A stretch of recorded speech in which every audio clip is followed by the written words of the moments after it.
Dear students, இன்னைக்கு 11th semester unit 7 thermodynamics lessonல enthalpy அப்புறம் relationship between enthalpy and internal energy பத்தி நம்ம பார்க்க போறோம். So first enthalpyனா என்னன்னு பார்க்கலாம். enthalpyங்கிறது இது denote பண்ணக்கூடிய symbol H அப்படினு சொல்லுவோம். அதாவது ஒரு thermodynamic property. இது நம்ம எப்படி சொல்லலாம், இதோட definition என்னன்னு பார்த்தோம்னா sum of the internal energy of a system and the product of pressure and volume of the system. அதாவது எந்தால்பி இல்லைன்னா ஹெச்ங்கிறது நம்ம ஒரு சிஸ்டத்தோட ஹீட் கண்டென்ட் அப்படின்னு சொல்லுவோம். ஸோ அது இதோட டெரிவேஷன் எப்படின்னு எழுதலாம்னா, இப்போ ஹச் இஸ் ஈக்குவல் டு எந்தால்பின்னு சொல்கிறோம்ல, இது எப்படி கால்குலேட் பண்ணுறதுன்னா sum of the internal energy நம்ம ஆல்ரெடி படிச்சிருப்போம். ஏன்னா அது ஒரு சிஸ்டத்தில் இருக்கக்கூடிய ஆட்டம்ஸ் அண்ட் மாலிகூல்ஸோட potential energy, kinetic energy, translation energy, vibration energy, rotational energy, அப்புறம் என்னது பாண்ட் எனர்ஜி, இந்த மாதிரி நிறைய எனர்ஜி ஒரு ஆட்டம் அண்ட் மாலிகூல்ஸுக்கு இருக்குது. இந்த எனர்ஜியெல்லாம் ஆட் பண்ணி சொல்லக்கூடியதான் நம்ம என்ன சொல்கிறோம், இன்டர்னல் எனர்ஜி அப்படின்னு சொல்கிறோம். So sum of internal energy and the product of pressure and volume. ப்ராடக்ட்னா எப்படி எடுத்துப்போம், மல்டிப்ளை பண்ணி எடுத்துப்போம். இப்போ எதோட ப்ராடக்ட் எல்லாம் ப்ரெஷர் அண்ட் வால்யூமோட ப்ராடக்ட். இது ரெண்டையும் மல்டிப்ளை பண்ணி அது கூட அந்த சிஸ்டத்தில் இருக்கக்கூடிய ஆட்டம்ஸ் அண்ட் மாலிகூல்ஸ் இல்லைன்னா சிஸ்டத்தோட இன்டர்னல் எனர்ஜி ஆட் பண்ணோன்னா நமக்கு எந்தால்பி வேல்யூ கிடைக்கும் அப்படின்னு சொல்லியிருக்காங்க. ஸோ எந்தால்பி அப்படிங்கிறது நம்ம என்ன சொல்கிறோன்னா, இது capacity to do work, mechanical work அப்படின்னு சொல்கிறாங்க. அதாவது ஒரு சிஸ்டம் ஒரு மெக்கானிக்கல் ஒர்க் பண்ணுறதுக்கு அதுக்கு இருக்கக்கூடிய கெப்பாசிட்டி என்ன அப்படின்னு மெஷர் பண்ணுறது தான் நம்ம எந்தால்பி அப்படின்னு சொல்கிறோம். இல்லைனா ஒரு மெஷின் இல்லைனா ஒரு சிஸ்டம் எவ்வளோ அமௌண்ட் ஆஃப் ஹீட்டை ரிலீஸ் பண்ணுறதுக்கு அதுக்கு ஒரு கெப்பாசிட்டி இருக்குது, இல்லைனா அதோட ஹீட்டு ரிலீஸ் பண்ணுறதுக்கு அதுக்கு இருக்கக்கூடிய அபிலிட்டி என்ன அப்படிங்கிறது நம்ம இங்கே எந்தால்பி மெஷர்மெண்ட் அப்படின்னு சொல்லக்கூடியது. ஸோ இப்போது ஒரு ப்ராசஸ் நம்ம எடுக்கிறோம். இப்போ எந்தால்பி சேஞ்ச் எப்படி கண்டுபிடிக்கலாம், எந்தால்பி ஹெச்ன்னு எடுத்தோம்னா இப்போ ரெண்டு சிஸ்டம் எடுத்துக்கிறோன்னு வச்சுக்கோங்க. அப்போ ஃபஸ்ட்டு சிஸ்டத்தோட எந்தால்பி வேல்யூ H1 எடுத்துக்கிறோம், செகண்ட் சிஸ்டத்தோட எந்தால்பி வேல்யூ H2 எடுத்துக்கிறோம். ஸோ சேஞ்ச் இன் எந்தால்பி எப்படி கண்டுபிடிக்கலாம், delta H is equal to H2 minus H1 அந்த மாதிரி எடுத்துக்கிறோம். ஸோ அதே மாதிரி சேஞ்ச் இன் இன்டர்னல் எனர்ஜி, ரெண்டு சிஸ்டத்தோட சேஞ்ச் இன் இன்டர்னல் எனர்ஜி என்னென்னு எடுத்துப்போம், delta U is equal to U2 minus U1 எடுத்துப்போம். இப்போ இந்த ப்ராசஸ்ங்கிறது என்னென்னு சொல்கிறாங்கன்னா கான்ஸ்டன்ட் ப்ரெஷர் எப்போவுமே எப்படி இருக்குது, கான்ஸ்டண்ட்டாக இருக்கும்போது சேஞ்ச் இன் வால்யூம், அப்போ change in volume is equal to என்னது V2 மைனஸ் V1. புரியுதுல்ல? இப்போ இதோட சேஞ்ச் இன் எந்தால்பி வேல்யூ கண்டுபிடிக்கிறதுனா change in enthalpy is equal to change in internal energy plus at constant pressure change in volume அப்படின்னு எடுத்துக்கலாம். Next என்ன பார்க்க போகிறோம்னா relation between enthalpy H and the internal energy U. இப்போ நம்ம முன்னாடி பார்த்தோம் எந்தால்பி கண்டுபிடிக்கணும்னா நமக்கு இன்டர்னல் எனர்ஜி தேவை, அப்படி தானே?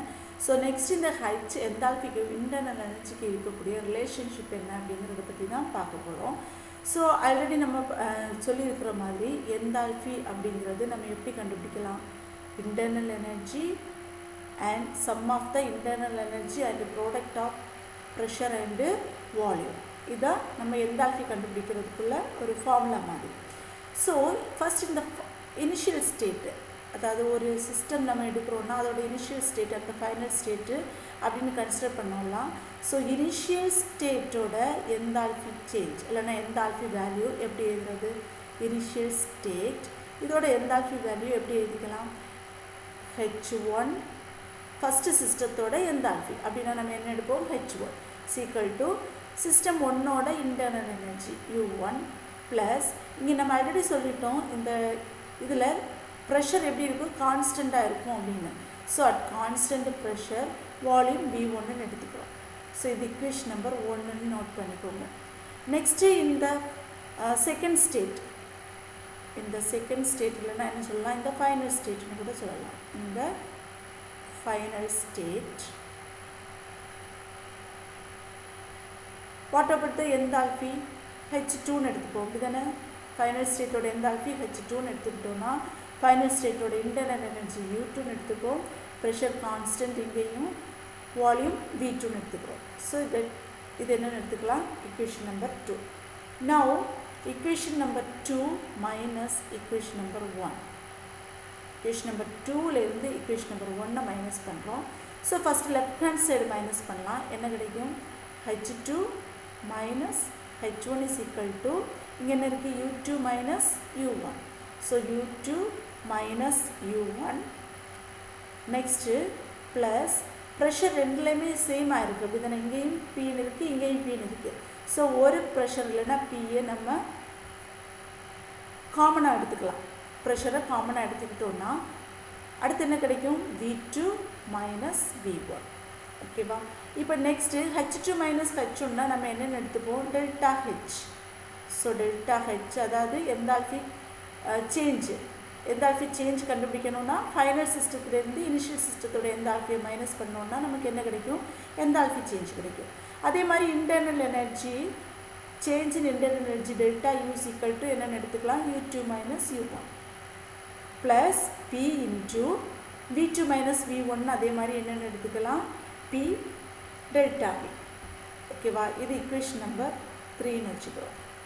நெக்ஸ்ட் என்ன பண்ணுறோன்னா ஃபர்ஸ்ட் லா ஆஃப் தெர்மோடைனமிக்ஸில் நம்ம ஒரு internal energy delta U is equal to first law of தெர்மோடைனமிக்ஸில் internal energy delta U is equal to Q plus W அப்படின்னு ஒரு டெரிவேஷன் நம்ம முன்னாடி படிச்சிருப்போம். ஃபர்ஸ்ட் லா ஆஃப் தெர்மோடைனமிக்ஸ் பார்த்தீங்கன்னா புரியும். Delta U is equal to என்னது? Q plus W. ஸோ இந்த வேல்யூவை நம்ம எங்கே சப்ஸ்டியூட் பண்ண போகிறோம்? இக்குவேஷன் நம்பர் 3ல் சப்ஸ்டியூட் பண்ணுறோம். இக்குவேஷன் நம்பர் 3ல் டெல்டா U எங்கே இருக்கோ அங்கே இந்த வேல்யூவை சப்ஸ்டியூட் பண்ணுறோம். அப்போ என்ன கிடைக்கும்? Delta H is equal to delta Uக்கு பதிலாக என்ன போட்டிருக்கோம்? Q plus W plus P delta V. Next pressure volume ஒர்க்கில் பார்த்தோம் அப்படின்னா W is equal to இன்னொரு டேர்ம் நம்ம எழுதியிருக்கோம். என்னது? W is equal to minus P delta V அப்படின்னு ப்ரெஷர் வால்யூம் ஒர்க்கு அந்த இதில் நமக்கு இந்த மாதிரி ஒரு டெரிவேஷன் கிடச்சிருக்கும். ஸோ இந்த வேல்யூவை டபிள்யூவோட வேல்யூவை நம்ம இந்த இக்குவேஷனில் திரும்ப சப்ஸ்டியூட் பண்ணுறோம். அப்போ நமக்கு என்ன கிடைக்குது? Delta H is equal to Q plus W. Wக்கு தான் நம்ம என்ன போட்டுக்க போகிறோம்? இந்த வேல்யூவை சப்ஸ்டியூட் பண்ணுறோம். சரியா? இப்போ வேல்யூ சப்ஸ்டியூட் பண்ணும்போது என்ன வரும்? இந்த மைனஸ் போயிடும். So Q minus P delta V இங்கே என்ன இருக்குது? Plus P delta V. இப்போ நமக்கு தெரியும் minus P delta V plus P delta V என்ன ஆகிடுச்சு? கேன்சல் ஆகிடுச்சு. ஸோ என்ன கிடைக்குது? Delta H is equal to Q at constant pressure P. So இது நம்ம என்னென்னு எடுத்துக்கிறோன்னா ஹீட் அப்சர்வ்டு அதுதானே ப்ளஸ் Q கிடச்சிருக்குன்னா நம்ம அது என்ன மீன் பண்ணலாம்? ஹீட் அப்சர்வ்டு அப்படின்னு சொல்லலாம். அதாவது சிஸ்டம் என்ன பண்ணியிருக்கு? ஹீட் அப்சர்வ் பண்ணியிருக்கு அட் கான்ஸ்டன்ட் ப்ரெஷரில். ஸோ இதை நம்ம என்ன சொல்கிறோம்? ஒரு சிஸ்டத்தோட ஹீட் கண்டென்ட் அப்படின்னு சொல்லக்கூடியது. ஸோ நெக்ஸ்ட்டு ஒரு க்ளோஸ்டு சிஸ்டத்தில் ஒரு கேஷியஸ் மாலிகுல்ஸ் இருக்கக்கூடிய ஒரு க்ளோஸ்டு சிஸ்டம்னு கன்சிடர் பண்ணிக்கலாம்.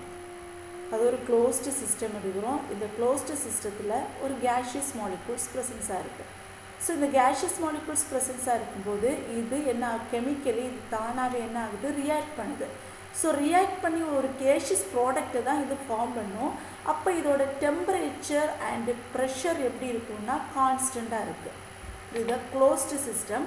ஸோ இதில் இருக்கக்கூடிய கேஷியஸ் மாலிகுல்ஸ் அது கெமிக்கலாக ரியாக்ட் பண்ணும்போது இன்னொரு கேஷியஸ் ப்ராடக்ட் அங்கே ஃபார்ம் ஆகுது. அப்போ என்ன சொல்கிறாங்கன்னா அங்கே டெம்பரேச்சர் ப்ரெஷர் எப்படி இருக்குது? கான்ஸ்டண்ட்டாக இருக்குது. ஆனால் வால்யூம் என்ன ஆகுதுன்னா நம்ம இனிஷியல் அண்ட் ஃபைனல் வால்யூம்னு எடுத்துக்கிறோம். ஸோ ஃபஸ்ட்டு இருக்கக்கூடியது ரியாக்ட் பண்ணுறதுக்கு முன்னாடி இருக்கக்கூடியதை இனிஷியல் வால்யூம்னு எடுத்துக்கலாம்.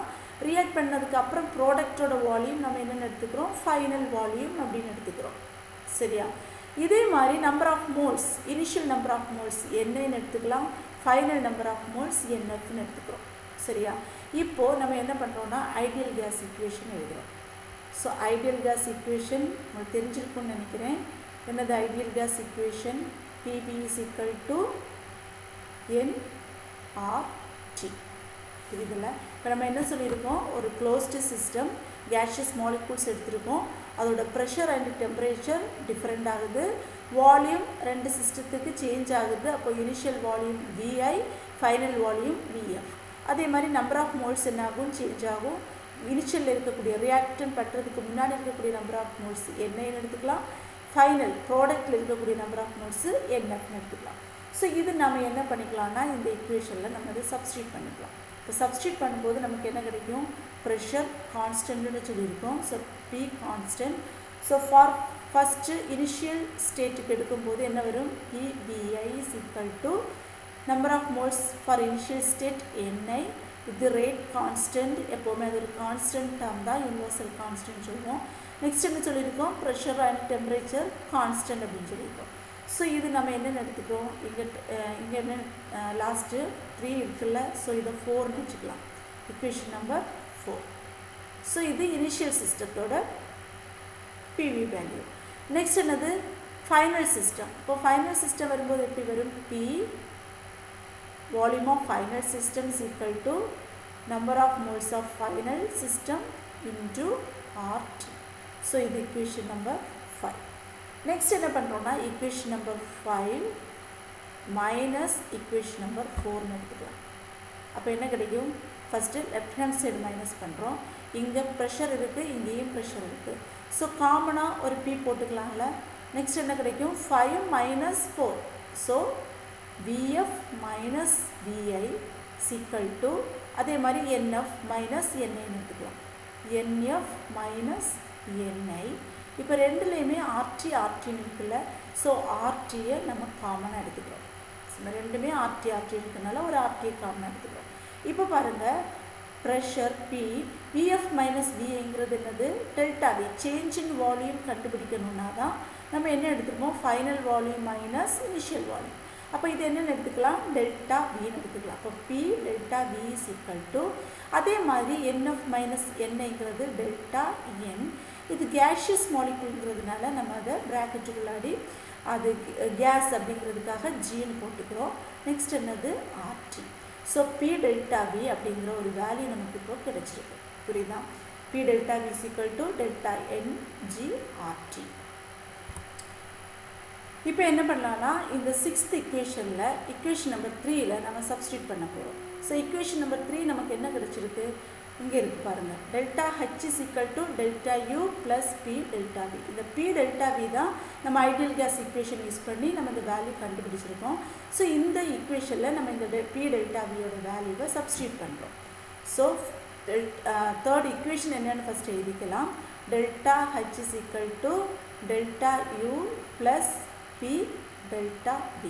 இப்போ இந்த P டெல்டா வேல்யூவை இதில் சப்ஸ்டியூட் பண்ணும்போது என்ன கிடைக்கும், delta H is equal to delta U plus P delta Vக்கு என்னது, டெல்டா NG இன்டு RT.